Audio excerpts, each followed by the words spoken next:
قرآن مجید نے سورہ بقرہ کے اندر قریش مکہ کی اس عادت کا ذکر کیا ہے۔ فرمایا جب وہ حج کرتے تو ان کا طریقہ یہ تھا کہ وَمِنَ النَّاسِ مَن يَقُولُ رَبَّنَا آتِنَا فِي الدُّنْيَا، ان میں سے کچھ لوگ یہ کہا کرتے تھے کہ یا اللہ ہمیں دنیا عطا کر دے، ہمیں دنیا دے دے۔ رب فرماتا ہے وَمَا لَهُ فِي الْآخِرَةِ مِنْ خَلَاقٍ، ان لوگوں کا آخرت میں کوئی حصہ نہیں۔ مانگی بھی ہے تو صرف دنیا، حج کر کے بھی دنیا، اللہ کے گھر جا کے بھی دنیا، شیخ کا بیعت ہو کے بھی دنیا، دینی محفل سے مراد بھی یہ، دینی اجتماعات کر کے بھی، دینی مدارس قائم کر کے بھی، خانقاہ کا مسجد کا ماحول بنا کے بھی، اس سے بھی مطالبہ فقط دنیا کا۔ ان کفار کی اس عادت کو ذکر کر کے ہمیں سمجھایا گیا کہ جو فقط دنیا مانگتا ہے اس کا آخرت میں کوئی حصہ، اور فرمایا کچھ لوگ ایسے ہیں وَمِنْهُمْ مَنْ يَقُولُ رَبَّنَا آتِنَا فِي الدُّنْيَا حَسَنَةً، اچھا انہوں نے دنیا بھی مانگی تو صرف دنیا مانگی، حسنہ نہیں مانگی۔ اور یہاں فرمایا کچھ لوگ ایسے ہیں جو رب سے کہتے ہیں یا اللہ ہمیں دنیا میں بھی بھلائی عطا فرما، دنیا بھی دے تو حسنہ دینا، وہ دنیا دینا جو ہمارے دین کو تقویت دے، وہ دنیا دینا جو ہمارے اعمال حسنہ کو مضبوط کرے، دینی معاملات کو تقویت دے، دنیا بھی وہی عطا فرما۔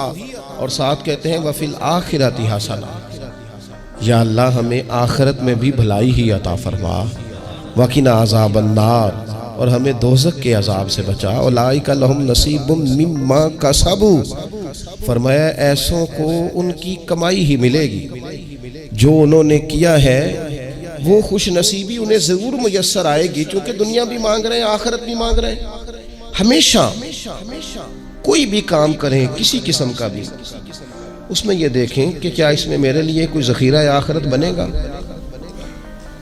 کیا یہ کام میری قبر میں، حشر میں، قیامت میں میرے لیے کوئی فائدہ مند ہوگا۔ میں بڑے درد سے عرض کرتا ہوں بعض لوگ دینی کام کرتے ہیں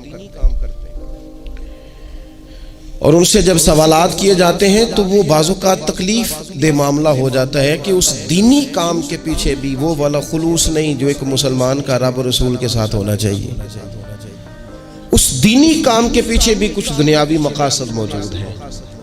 تو اگر بڑی پگڑی اور بڑے جبے کے پیچھے بھی ایک دنیا دار چھپا ہوا ہو، لوگوں کو تو دھوکہ دیا جا سکتا ہے، رب و رسول کو تو نہیں نہ دیا جا سکتا۔ وہاں تو دلوں کا خلوص ہی پہنچتا ہے، وہاں تو نیتوں کا حسن ہی پہنچتا ہے۔ تو اللہ تبارک و تعالیٰ سے جب بھی سوال کیا جائے دنیا اور آخرت کی بہتری کا سوال کیا جائے۔ ایک لفظ ہے حدیث پاک میں جس کو عافیت کہتے ہیں، ترمذی شریف میں حضرت سیدنا عباس بن عبد المطلب رضی اللہ تعالیٰ عنہ آپ کی روایت موجود ہے، فرماتے ہیں میں نبی پاک صلی اللہ تعالیٰ علیہ وسلم کی خدمت عالی مرتبت میں حاضر ہوا تو میں نے عرض کی یا رسول اللہ صلی اللہ تعالیٰ علیہ وسلم مجھے ایسی چیز بتائیں جو میں اپنے رب سے مانگوں۔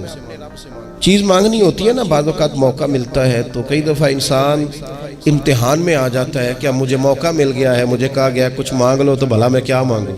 حضرت عباس بن عبد المطلب رضی اللہ تعالیٰ عنہ نبی پاک علیہ السلام کے پیارے چچا جان ہیں، عرض گزار ہیں یا رسول اللہ صلی اللہ علیہ وسلم مجھے بتائیے میں اپنے رب سے مانگوں تو کیا مانگوں؟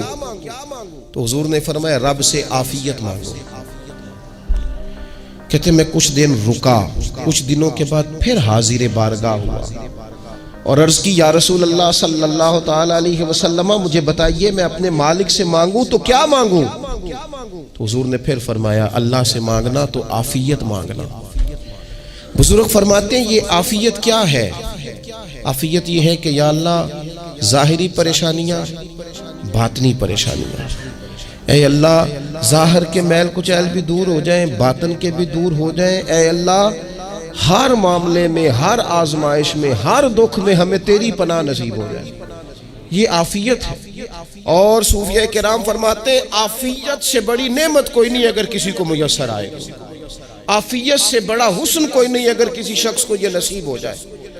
اور ایک اللہ والے نے تو ایک اور بڑا خوبصورت ترجمہ یہاں کیا ہے، وہ کہتے ہیں عافیت کا مطلب ہے دل کا قرار۔